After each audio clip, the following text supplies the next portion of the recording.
আমরা বারবার বলছি, যেই জুলাই বিপ্লবের উপর ভিত্তি করে ক্ষমতার মসনদে বসেছেন, সেই জুলাই বিপ্লবের সঙ্গে যদি গাদ্দারি করেন, ক্ষমতার মসনদে থাকবার কোনো অধিকার আপনাদের থাকবে না। জুলাই বিপ্লবের সঙ্গে গাদ্দারি করবেন না। দোহাই লাগে, আপনাদের প্রথমে পায়ে ধরে বলবো, তারপরে হাতে ধরে বলবো। যদি পায়ে ধরে হাতে ধরে বললে কথা না শুনেন, ঘাট ধরতে আমাদের এতটুকু হাত কেটে উঠবে না। সরকারকে আমরা বলতে চাই, দেখেন আমাদের বক্তব্য পরিষ্কার। 50% জনগণের ভোটের ম্যান্ডেট নিয়ে যেভাবেই হোক, যে পথেই হোক, আপনারা সরকার গঠন করেছেন। 50% জনগণের সংসদ নির্বাচনে ভোট প্রদানের যে মর্যাদা এবং সম্মান রয়েছে, গণভোটে প্রায় 70% মানুষ যে হ্যাঁ ভোটে ভোট প্রদান করলো, সেই 70% মানুষের ভোটাধিকার নিয়ে যদি ছিনিমিনি খেলতে চান, ইতিহাস স্মরণ করিয়ে দিতে চাই আমি আপনাদেরকে। 1970-এর জাতীয় নির্বাচনের গণরায়ের সঙ্গে বিশ্বাসঘাতকতা করেছিল পশ্চিম পাকিস্তানিরা। পরিণামে মুক্তিযুদ্ধকে তাদের ফেস করতে হয়েছিল এবং বাংলার মানুষ মুক্তিযুদ্ধের মাধ্যমে স্বাধীনতা ছিনিয়ে এনেছিল।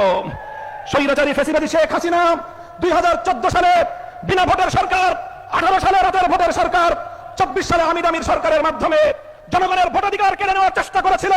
24 জুলাই বিপ্লবের মাধ্যমে শুধু ক্ষমতার মসনদ নয়, বাংলার সীমানা থেকে সে অপরাধ করে গিয়ে পড়েছে।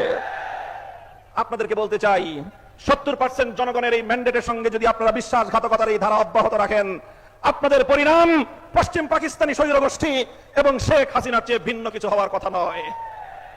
আপনারা গণভোটের রায়টা কার্যকর করেন, ভালো হবে আপনাদের। দেশের মানুষকে সম্মান দেখান।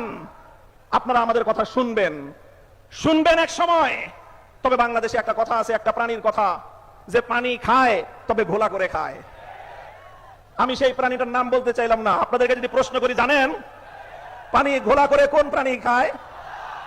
আমরা বলেছিলাম, এই চুপ করে রাখেন না, আমরা বলেছিলাম শেখ হাসিনার লেসপেন্সার চুপ বাংলাদেশের রাষ্ট্রপতির ক্ষমতার মসনদে থাকতে পারে না। কথাটা ভালো লাগে নাই? কথাটা ভালো লাগে নাই আপনাদের? আজ যখন সে রাষ্ট্রপতির মসনদে বসে আপনাদেরকে ছবল মারতে উদ্যত হয়েছে, তখন স্পিকারকে 24 ঘন্টার নোটিশে হাসপাতাল থেকে ডেকে এনে সেই চুপ্পুকে আপনারা বিদায় করলেন। সেই তো পানি খেলেন, সেই তো জলটা খেলেন, ঘোলা করার পরে খেলেন। এখনো বলছি, গণভোটের গণরায় মেনে নিন, জুলাই সনদ অক্ষরে অক্ষরে বাস্তবায়ন করুন। জনগণ যেভাবে হ্যাঁ ভোটে ম্যান্ডেট প্রদান করে জুলাই সনদ বাস্তবায়নের জন্য সংবিধান সংস্কার পরিষদ গঠনের যে ম্যান্ডেট দিয়েছে, সেই সংবিধান সংস্কার পরিষদ গঠন করুন, অন্যথায় রাজপথে আপনাদেরকে মোকাবেলা করব ইনশাআল্লাহ। আমাদের এই আন্দোলন জুলাই বিপ্লবের স্বপ্ন পূরণের আন্দোলন।